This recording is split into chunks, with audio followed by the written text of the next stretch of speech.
bloody fantastic. Hello everybody, my name is Good Boy and welcome to a video on the 5 or so best heroes coming up in the meta that you should probably play. Before we begin the video, please give it a like, please hit the subscribe button if you're not already a subscriber, and of course hit that glorious notification bell. It's a wonderful thing and you don't want to miss my content, so please click it straight away. Also, there is a little bit of a giveaway at the end of the video, so stay tuned for that. Heroes that are good to play right now. This is very interesting. 7.21 has definitely brought about 4 or 5 new heroes that were okay before, but now they're faring exceptionally well.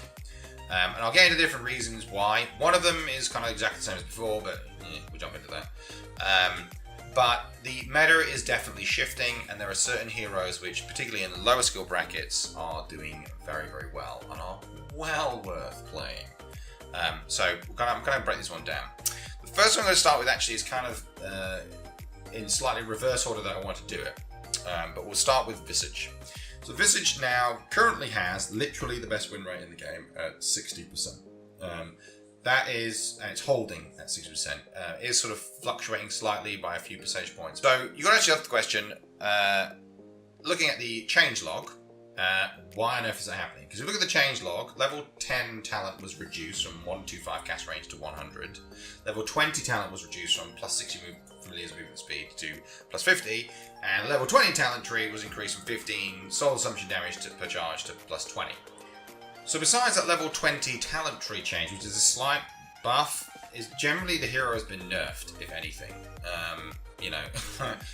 It's item changes are kind of worse as well. So Vladimir's offering had the headdress drop from it in replace for a recipe that, as it turns out, costs the same amount of money. So they've just nerfed the item, which is so annoying because headdress is such good value, particularly as an early item. Just as an example, you could argue other core items are slightly better, but they're really kind of about the same. So the only thing I can say in Visage's defense is fundamentally the hero mechanics are about the same. It's just the talent changes are slightly worse, and the general change to like items it would use are slightly worse for some of them and maybe slightly better for others. But if you think about it, it's kind of a slap on the wrist. It's not like a really bad nerf, and obviously it's not like a really great buff either. So that means you can still exploit the whole heavy pushing strategy, and this is something that boosters do a lot. Is they use Visage, because with Visage you can pretty much secure a game in 15 minutes, as I've shared videos with it. And despite the Rax buff and the tower buffs with armor and stuff like that, it's still basically the same viable strategy. That fundamentally is not going to make that much of a difference. So that is the meta, as it were, for Visage. So Visage can still do what it needs to do, and boosters like it a lot because they can end the game so quickly. So that's kind of the threat with Visage. And one of my things I actually recommend, particularly if you're in like higher skill brackets, but in any skill bracket really, if you haven't calibrated yet already, banning Visage as your first hero and ruining boosters is hilarious. And it kind of just wrecks games and stops them from doing that. But that's kind of Visage there.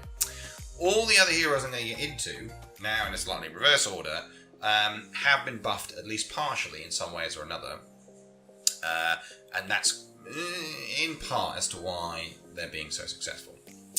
So let's move on to Night Stalker. So Night Stalker has a pretty solid 55% win rate. In fact, the next couple of heroes will have a very similar win rate.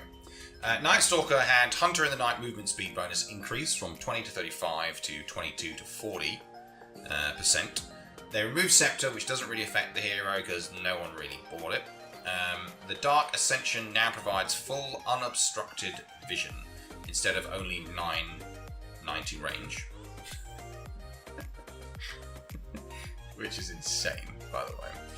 And then level 15 talent change from 150 cast range to 15% lifesteal, which you could argue is better.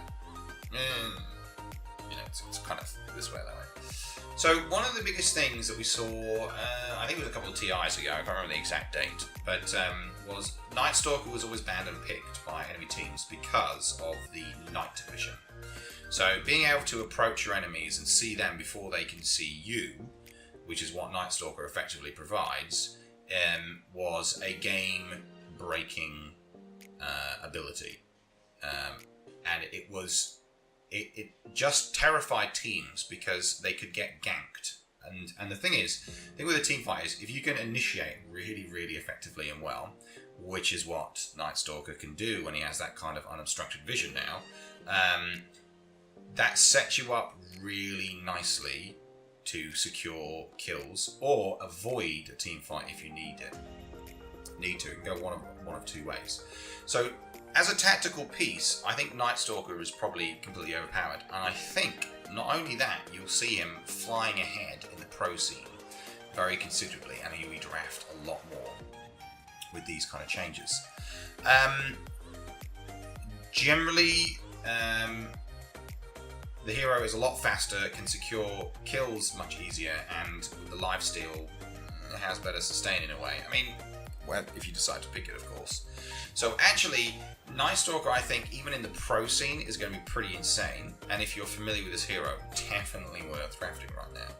So after Night Stalker comes Sven. Sven is slightly better. Again, they're all about 55%.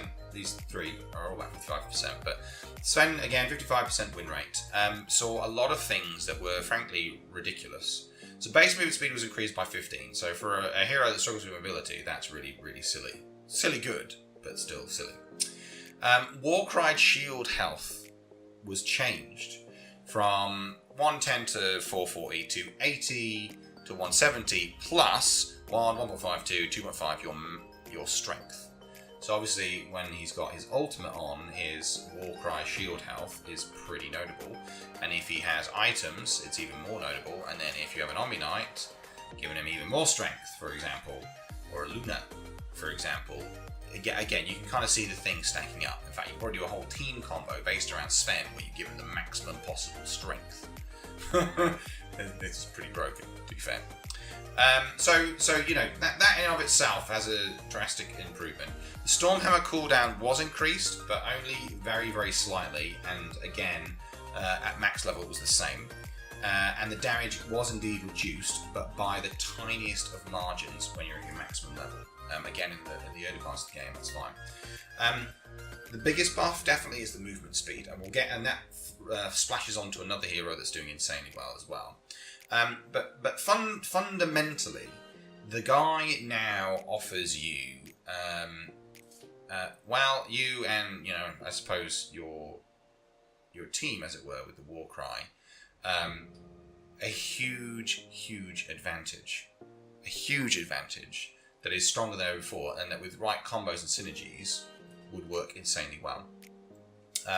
But to be honest, in many ways it's the base movement speed increasing for a hero that struggles with mobility that makes him, exceptionally strong. And do remember, of course, Sven generally is a very, very good carry, and against teams, the guy is evil. He is widely considered to be one of the easiest heroes to get a rampage with, because if you can get the team grouped up, stun them all, his cleave will murder the lot if he crits. Ridiculously strong. Then finally we come to Necrophos, who are, again, 55% win rate, nearly 56% win rate. And this is where you saw the Death Pulse damage increased from 100 to 20 to 100 to 250. So again, after you get, it's the first ability you're going to level up, so you're going to get to that 250 pretty quick. That's pretty great. And then the level 15 talent was increased from plus 20% Ghost Shroud to plus 30. So with Necrophos, Necrophos was a spam hero, popular, pretty much when 7.0 came out, because everyone was like, oh wow, look at how they've reworked him, he's way better than he used to be. And so a lot of people, even the lower skill brackets, know how to play him. But that small edge there, that extra sustain and damage, basically is everything you need to take the hero that was kind of off the boil, but now coming in forward. And remember, because all the other heroes have been nerfed, other heroes then start to rise again, and Necrophos is one such example. Finally, it brings me on to another hero that benefited very massively from movement speed, and that's Ursa.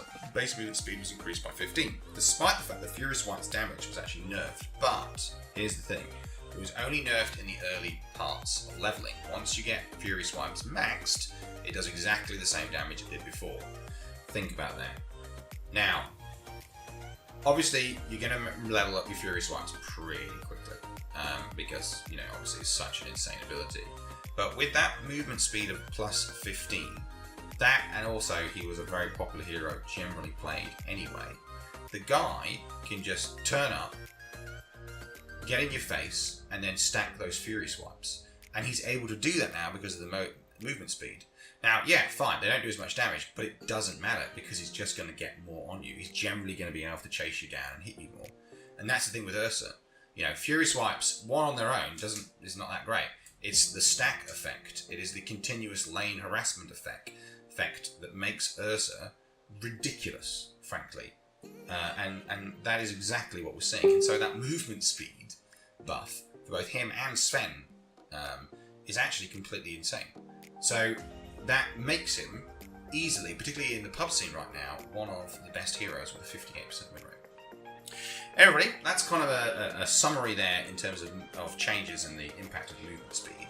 But do look out for those heroes, and of course, even in the lower skill brackets, try them out, practice them a little bit, and it might be worth spamming a few games with them because the chances are you're going to get a pretty good win rate with these heroes.